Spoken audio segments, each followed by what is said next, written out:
Si os volvéis a Él de corazón y con toda el alma practicando la verdad, volverá Él a vosotros y nunca más apartará su rostro. Ante la enfermedad, un podcast católico para acercarnos al mundo de la enfermedad.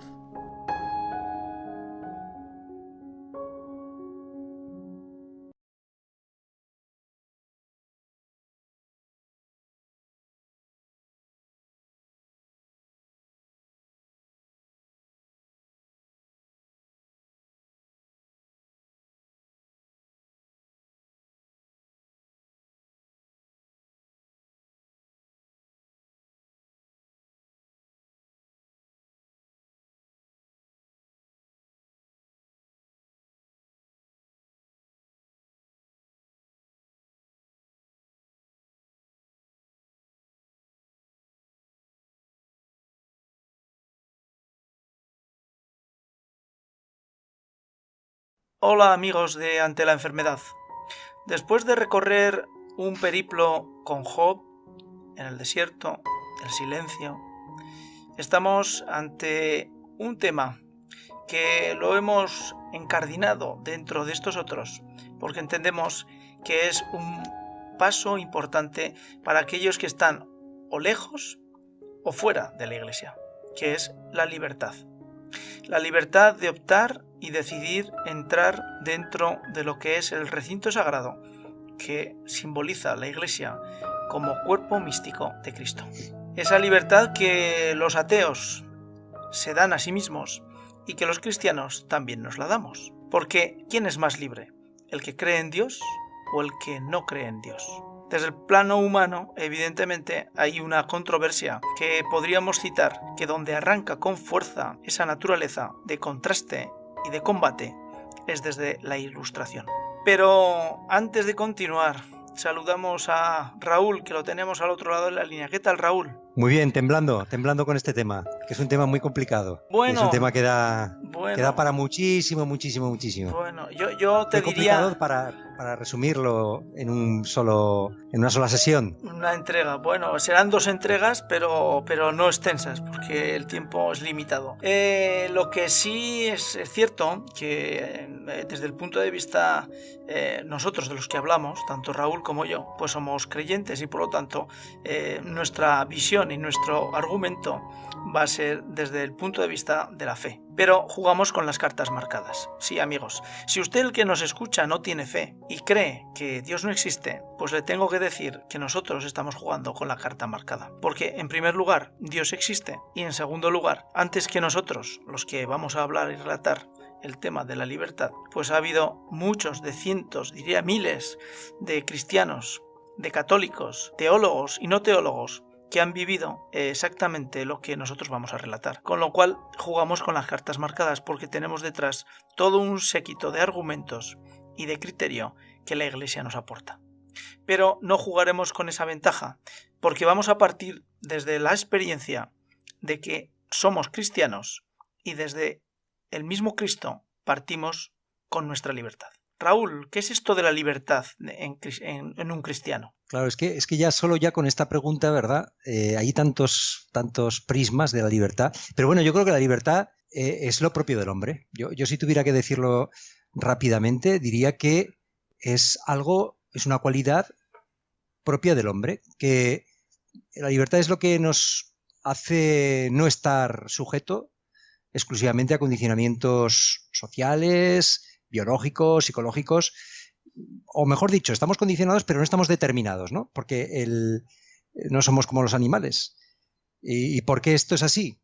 Porque nosotros tenemos un alma y el resto, los animales no la tienen, ¿no? Yo diría que esta característica del hombre es el fundamento último de la libertad humana, tener un alma.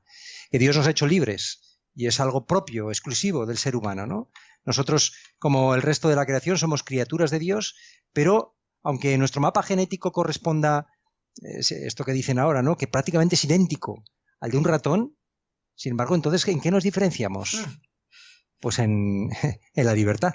En la libertad. Estamos condicionados, pero no estamos determinados. Eso es muy importante.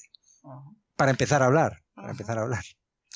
La libertad como tal, en muchas ocasiones, y voy a intentar centrar en esta primera parte sobre el hecho histórico de la Ilustración, porque de allí dimana muchísimas situaciones en las que se contrapone ciencia, religión, libertad frente a Dios y libertad propia del ser humano. En la Ilustración se enfocó la libertad como elemento de separación de la tiranía de los reyes y por lo tanto también de Dios, que estaba asociado y pegado desde el punto conceptual al propio monarca que se intentaba eliminar, quitar del medio. Como tal, por lo tanto, la Ilustración nos plantea que si quiero ser libre, tengo que negar a Dios. Ese planteamiento, independientemente del hecho de que somos criaturas con alma y cuerpo, podría ser rebatido desde el punto de vista cristiano. ¿Es necesario apartar a Dios para que yo sea libre? Bueno, mi experiencia es justamente la contraria. Yo he vivido sin Dios y ahora vivo con Dios. Y yo puedo decir que cuando he vivido sin Dios era un esclavo y ahora que vivo con Dios me siento un hombre libre. Por tanto, a mí me gusta en este punto, esto que sacas ahora, remitirme a San Pablo. San Pablo tiene un texto, no recuerdo qué epístola es, pero que dice que hemos sido llamados, dice, hermanos, habéis sido llamados a la libertad. Me parece que es a los Gálatas. Dice, pero no toméis de esa libertad pretexto para la carne. Dice, al contrario, servíos por amor los unos a los otros. Y esto es como si dijera, la libertad, esta libertad, esto lo decía un autor también, la libertad necesita ser liberada. O sea, la libertad no es hacer lo que uno quiere, no es el libre albedrío. O sea, es como si diera igual elegir el bien que el mal. O sea, la libertad es algo propio del hombre, es algo que le distingue del animal porque puede responder a la llamada de Dios a la felicidad. Entonces, claro, podríamos decir, podríamos hablar incluso del hijo pródigo, ¿no? El hijo pródigo fue libre. ¿Pero cuándo fue libre? ¿Cuando decidió irse de casa de su padre o cuando decidió volver a la casa del padre? ¿Cuándo fue más libre? Pues yo creo que fue más libre cuando decidió volver a la casa del padre, porque solamente la libertad que se somete a Dios, a la verdad, lleva a la persona al verdadero bien. O sea, el bien de la persona es estar en la verdad. Y yo por eso digo que cuando yo estaba, cuando no estaba en la verdad, estaba en la mentira, era un esclavo. Era un esclavo. Mi libertad, es verdad que yo podía decir que era libre, pero era una libertad esclavizada. Valga la paradoja, pero era una libertad esclavizada. Me gusta decir eso. Bueno, me gusta, no lo había dicho nunca, pero me sale ahora decirlo así. Era una libertad esclavizada, ¿no? No era una libertad real. Por lo tanto... Solo la verdad nos hace libres, dice San Juan. Por lo tanto, es necesario para poder actuar de forma libre, hacer crecer en nuestros actos, mejor dicho, que nuestros actos sean resultado de un modo de operar que proceda de la virtud. Es decir, yo tengo que lograr ser virtuoso para conseguir tener un punto más de libertad y a partir de ahí actuar. Claro, sí, lo has dicho muy bien. O sea, la libertad no es un bien en sí misma, no es un fin. Porque todos, en base a la libertad, como si la libertad fuera un fin. Y la libertad no es un fin, es un medio al servicio del otro, al servicio del amor. Tantas cosas que nos prometen libertad y que terminan por esclavizarnos. Y Jesucristo precisamente nos dice lo contrario. Nos pide el cumplimiento de una ley que justamente esa ley es la que nos hace libres. El cumplir la ley de Dios es lo que nos hace libres. Y es lo contrario de lo que te dice el mundo. El mundo te promete la libertad y acaba por esclavizarte. Tantas cosas que nos prometen la libertad, ¿verdad, Eliseo?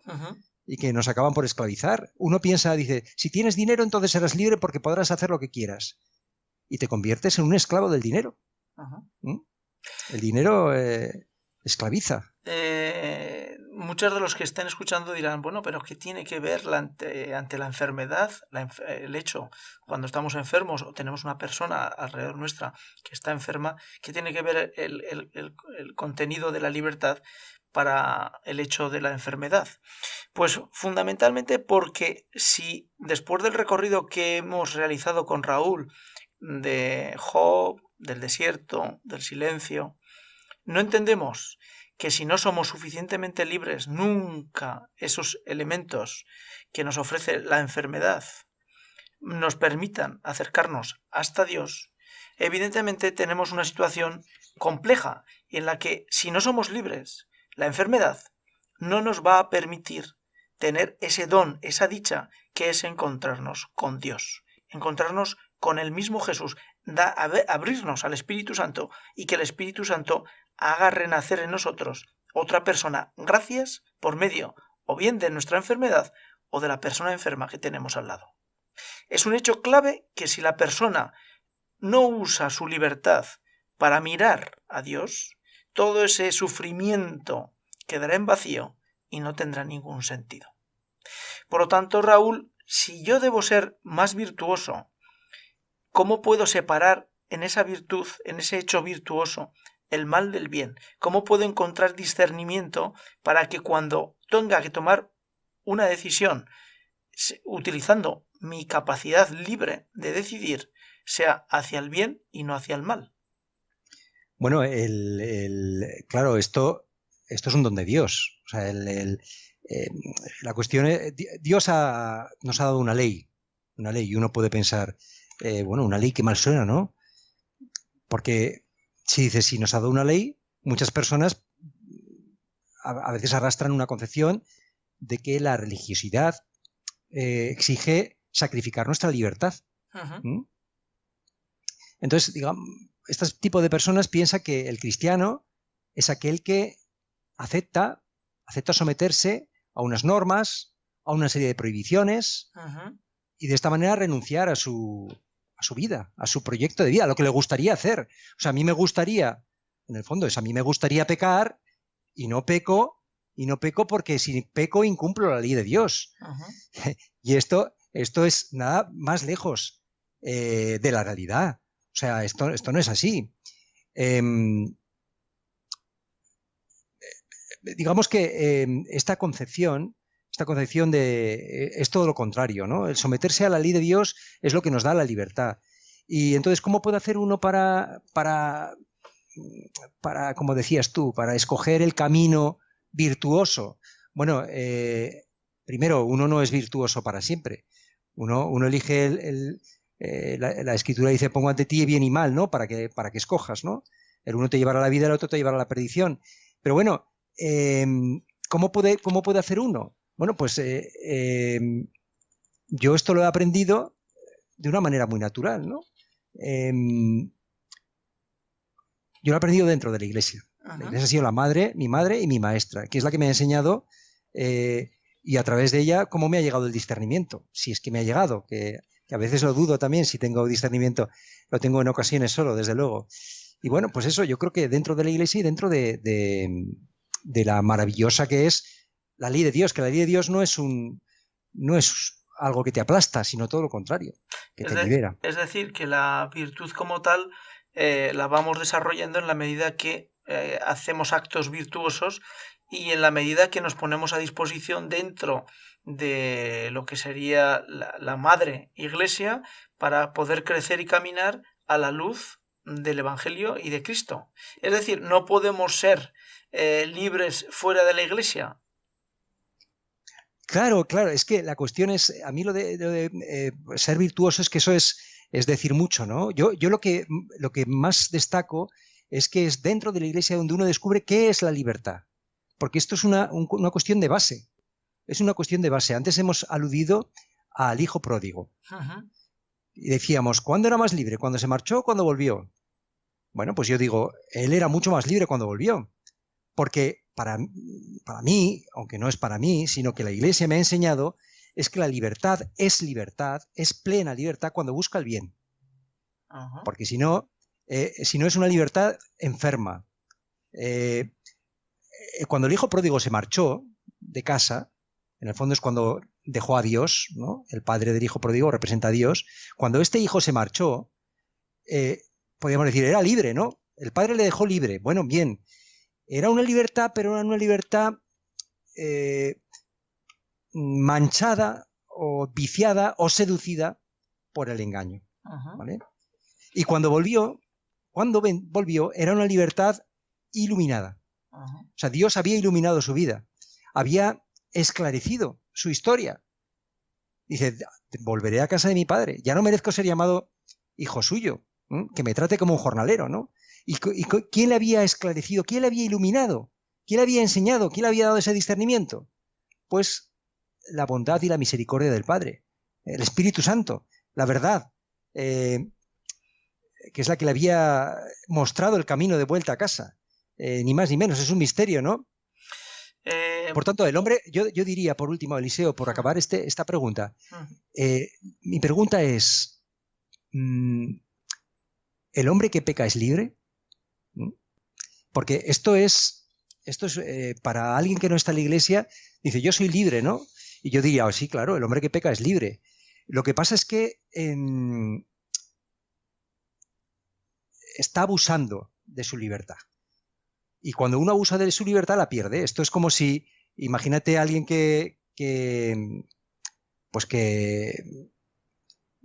vamos a poner un ejemplo claro, ¿no? Con el alcohol, con la droga, pues que, bueno, no pasa nada por tomarte una copita de pacharán los domingos después de comer. Pero si uno, como es libre, bebe todo lo que quiere, bueno, al final se convierte en dependiente de la bebida. Y por tanto termina perdiendo la libertad, porque no puede ya dejar, yo conozco muchos casos de alcohólicos, que no pueden dejar de beber, sino que tienen que beber de manera compulsiva, son ya enfermos. Por tanto, si uno quiere ser libre, la libertad tiene que ser bien ejercida, porque si no, la pierdes. Podríamos decir que es la conclusión. Volviendo al tema de la parábola del hijo pródigo, te planteo, las personas cuando hablan de que actúan de forma libre, en muchas ocasiones uno cuando lo escucha siempre me viene a la cabeza lo mismo, es actúo libremente porque si no actúo según un criterio o buscando la verdad o el bien que Dios me propone, tampoco hay nada en contraposición a ese Dios. Es decir, que las personas que dicen actuar de forma libre independientemente de Dios creen que son libres porque no hay ninguna fuerza, ningún espíritu malvado, perverso, es decir, Satanás, el demonio, que le va a empujar a tomar otras decisiones de forma oculta, buscando un bien aparente y utilizando la libertad que Dios le ha otorgado para que de forma totalmente autónoma se acerque o no al bien supremo que es Dios. Entonces, cuando una persona decide, como decías tú en el hijo pródigo, toma la decisión el hijo pródigo de salir de casa y de volver. ¿En qué medida el hecho de que yo no reconozca que hay un espíritu negativo, perverso en el mundo, que se simboliza y se marca por Satanás, el demonio, me hace creer que yo soy libre en todos los actos que tomo? Yo creo que hay una respuesta clara y es la experiencia. Yo digo siempre prueba. O sea, a veces pensamos que pecar es como una acción, ¿no? Es una acción. Y es una esclavitud. Yo digo, bueno, vamos a ver si lo que nos ofrece felicidad nos la da. Si te la da, bueno, pues entonces es que lo que yo te estoy contando es mentira. Pero si no te la da, me tendrás que dar la razón. Yo digo, que haga la experiencia. ¿Qué te promete el mundo? El mundo dice, te prometo esto. Y luego no te lo da. Te promete, mira, si te compras un coche más grande, serás más feliz. Si tienes más dinero, serás más feliz. Te está ofreciendo felicidad. Y no es verdad que pueda dártela. Nadie te puede dar la verdad. Nadie te puede dar vida. No te puede dar vida lo que no tiene vida en sí mismo. Y las cosas de este mundo no te pueden dar vida porque no tienen vida. Entonces, el mundo te dice todo lo contrario, que a ti la felicidad te viene de las cosas creadas por Dios. Esto es muy agustiniano, ¿no? Las cosas por fuera te buscaba, ¿no? Por fuera te buscaba. Todos buscamos a Dios. Todos buscamos a Dios en el fondo. Lo que pasa es que unos pensamos, cuando buscamos a Dios, yo quiero decir, buscamos la plenitud, buscamos realizarnos. Y lo que pasa es que unos han pensado, han sido engañados, han sido timados, y les han dicho que, oye, mira, que es que te va a dar la felicidad esto. Bueno, pues yo digo, vale, haz la experiencia, y si te da la felicidad, es que lo que yo te cuento es mentira. Pero si resulta que lo que te da la felicidad es que lo que yo te digo, haz la experiencia y verás que esa es la verdad. La libertad no es elegir entre una cosa o su contraria. La libertad es la libertad que tiene el hombre para hacer el bien y para hacer la verdad, que su conciencia sí que la conoce. Uno puede no tener, puede no ser cristiano, puede no ser practicante, digamos, pero todo hombre tiene una conciencia.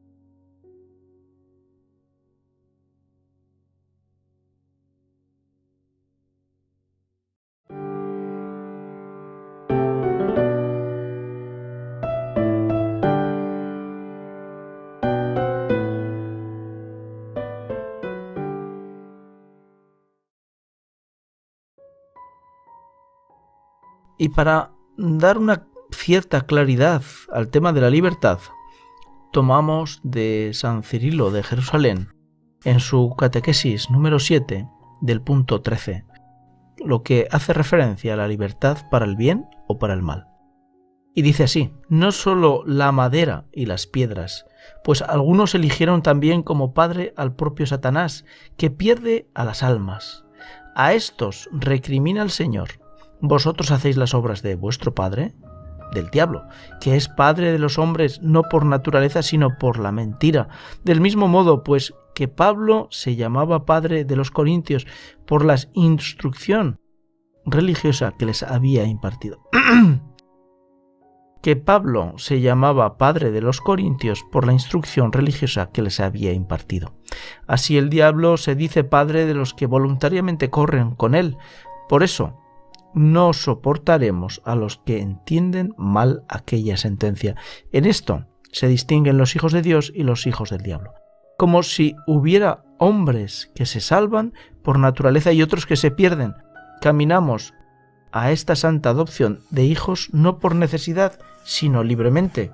Ni Judas, ni el traidor fue hijo del diablo y de la perdición por naturaleza, ya que de ningún modo hubiera expulsado demonios al principio en nombre de Jesús.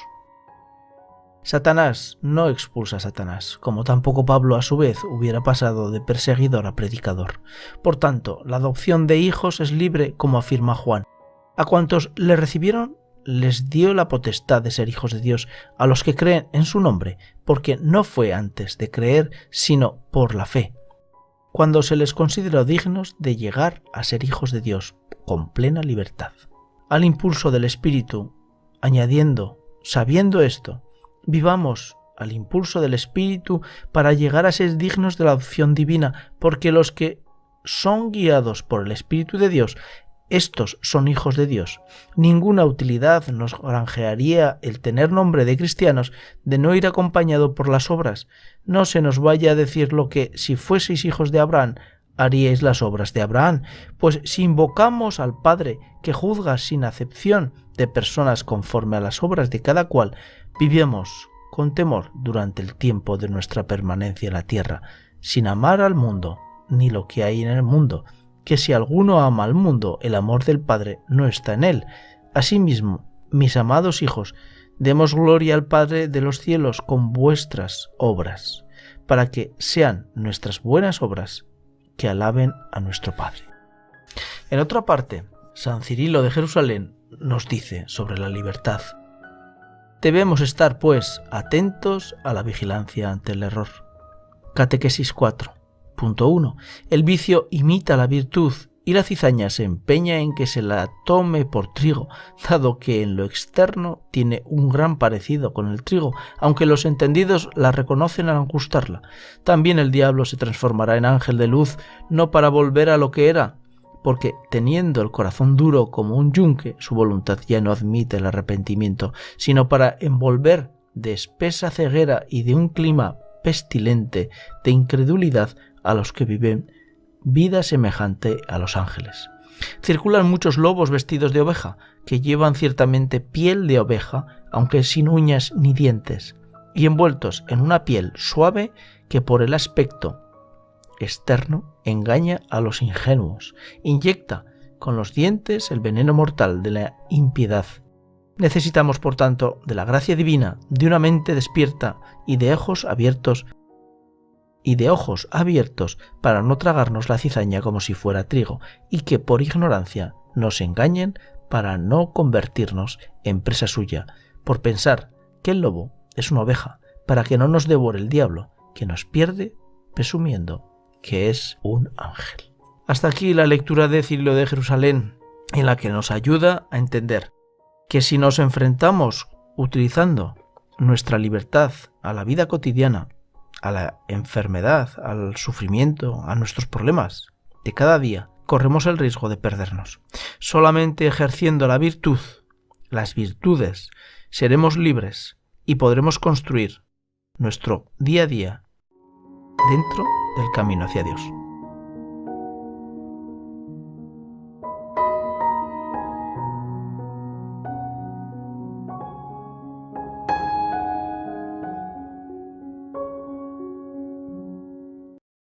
Si os volvéis a Él de corazón y con toda el alma practicando la verdad, volverá Él a vosotros y nunca más apartará su rostro.